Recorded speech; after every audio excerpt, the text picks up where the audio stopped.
کی انفلیشن کو دیکھیں، جو ہیڈ لائن انفلیشن یا سی پی آئی انفلیشن یہ 29% سے کراس کر گئی تھی 2023 میں. پچھلے سال تقریباً اس وقت جب ہم اس وقت بھی بیٹھے تھے جو 23% کے قریب تھی. الحمدللہ now it's 4.6%. So I think we have moved in the right direction in the context of the global figures, and I thought I would just put it in that context. اب آئیے پاکستان کے سلسلے میں ہم بات شروع کرتے ہیں کہ میں 23 میں نہیں جاؤں گا، لیکن جہاں اس وقت ہم کھڑے تھے پچھلے سال، تو میں نے آلریڈی ذکر کر دیا کہ جی ڈی پی گروتھ اس وقت 2.5% تھی. انفلیشن کا بھی میں نے ذکر کر دیا. پالیسی ریٹ جب اس وقت ہم بات کر رہے تھے اس وقت بھی 22% تھا، اور اس کے بعد اوبیسلی جون میں جو ایم پی سیز ہوئیں اس میں سے پھر بتدریج یہ انٹرسٹ ریٹ کو اور پالیسی ریٹ کو کم کرنے کی ابتدا ہوئی، جو اب 1100 بیسس پوائنٹس ریڈیوس ہو چکا ہے. پبلک ڈیٹ اور debt to G D P ratio اس وقت تقریباً 68% تھی، جو اب تقریباً 65% آ چکی ہے. فارن ایکسچینج ریزروز 30 جون 2024 کو $9.4 بلین تھے, which were again a huge and remarkable recovery from where we were in back in 23, which was we were down to 2 weeks of import cover. اور پچھلے سال جب ہم کھڑے ہوئے اور اسی وقت جب ہم بات کر رہے تھے اور پھر جون کے اوائل کے آخر میں جو نمبرز آئے, we were up to about 2 months of import cover. تو میں یہ کہنا چاہتا ہوں کہ جو ریکوری 23 کے بعد شروع ہوئی وہ 24 میں ایک صحیح سمت میں چلی, اور 25 میں 24-25 میں ہم نے اس کو اور کنسولیڈیٹ کیا. اسی وقت جب پچھلے سال بات ہو رہی تھی تو اس وقت میں نے ذکر کیا تھا کہ we are coming out of a very successful standby arrangement, اور اس سے ہماری کریڈیبلٹی اور ٹرسٹ جو ہے وہ ری اسٹیبلش ہوا ہے انڈر پرائم منسٹر شہباز شریف لیڈرشپ, کیونکہ انہوں نے یہ ایس بی اے سائن کیا تھا before the care taker administration ٹوک اوور. اور میں ہمیشہ کیئر ٹیکر ایڈمنسٹریشن کو اور ڈاکٹر شمشاد کو میں ہمیشہ اکنالج کرتا ہوں, because the kind of discipline that they should and she should as the finance minister allowed us to continue it in this administration. تو میں ہمیشہ اکنالج کروں گا کہ جو اچھے کام ہوئے ہیں اور اس کی بنیاد جو رکھی گئی وہ پرائم منسٹر شہباز شریف صاحب نے رکھی, پھر کیئر ٹیکر آئے اور پھر ہم اس کو آگے لے کر چلے. تو اس وقت میں نے آپ سے یہ بات کی تھی کہ we want to get into an extended fund programme with I M F,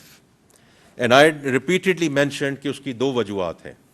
1, to bring permanence to the macroeconomic stability. جیسے میں نے ابھی اہداف کا ذکر کیا تو ہم ایک صحیح سمت میں تو چلے گئے تھے, لیکن اس میں جو کنسولیڈیشن لانی تھی اور اس میں جو فردر امپرومنٹ لانی تھی تاکہ وہ جو فریجیلٹی کا کمپوننٹ ہے اس کو ہم دور کر سکیں یا ختم کر سکیں, تو اس کے لیے ہمیں we had talked at that point in time کہ we want to get into an extended facility. اور دوسرا جو بات تھی کہ under the extended facility we want to continue to execute structural reforms, because اگر ہم نے اس اکانومی کی جو ڈی این اے کو فنڈامنٹلی چینج کرنا ہے, جو میں نے پہلے ذکر کیا, اگر ہم نے بوم اور بس سائیکل سے نکلنا ہے تو اس کے لیے یہ structural reforms which have been ایلوسو in this country, تو اس کو ہم نے آگے کیسے لے کر جانا تھا انڈر اے اسٹرکچرڈ پروگرام. تو اس میں جو میں پہلے بھی ذکر کر چکا ہوں, جو ٹیکسیشن کے سلسلے میں اصلاحات ہیں اور وہ آپ کے سامنے ہیں, اور اس میں جب جاؤں گا کہ اس کے ثمرات کیا آ رہے ہیں اس کے بارے میں ذکر کروں گا. لیکن جو tax to G D P has hit a 5-year high, اور ہم نے جو اس کی بنیاد رکھی اور پرائم منسٹر صاحب اس کو خود لیڈ کر رہے ہیں کہ this whole transformation is around people, process and technology. اور ٹیکنالوجی کا اس میں بہت بڑا ایک ہاتھ ہے کہ digital invoicing, production tracking, A I based audits, faceless custom regime, یہ سارا سلسلہ ہے یہ از گوئنگ. ایک تو 24-25 میں اس میں بہت ہم نے پروگریس کی ہے, اور یہ پروسیس چلتا رہے گا آگے, because any transformation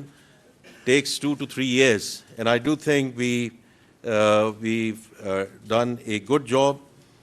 in terms of where we wanted to take things. اور ابھی میں اس کے جو تھوڑے سے اس کے ثمرات آئے ہیں اس کے بارے میں ذکر کروں گا.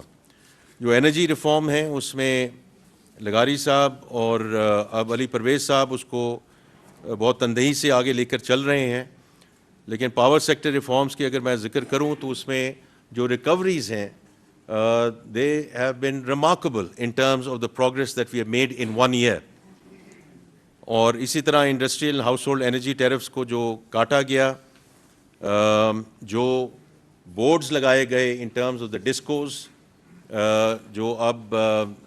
پرائیویٹ سیکٹر لیڈ ہے اور professional board, that's more important. اس میں جو گورننس میں بہتری آئی ہے اسی کی وجہ سے جو ریکوری بڑھی ہے اور انشاءاللہ گوئنگ فارورڈ ڈسٹریبیوشن لاسز بھی کم ہوں گے. اسی طرح جو این ٹی ڈی سی کو 3 کمپنیوں میں ڈسٹریبیوٹ کیا گیا, وہ بھی ایک بہت امپورٹنٹ قدم تھا تاکہ ہم جو ایک باٹل نیک ہے ان ٹرمز آف ٹرانسمیشن اس کو ہم بہتر بنا سکیں. اینڈ لاسٹلی جو ابھی 1.275 ٹریلین سرکولر ڈیٹ کی جو ریزولوشن ہے جو بینکوں کے ساتھ سائن کی گئی ہے is going to go and play a very important role, کیونکہ ہم نے لیگیسی کو ختم کرنا ہے. آگے کا جو آگے کی جو لیکیج ہے اس کو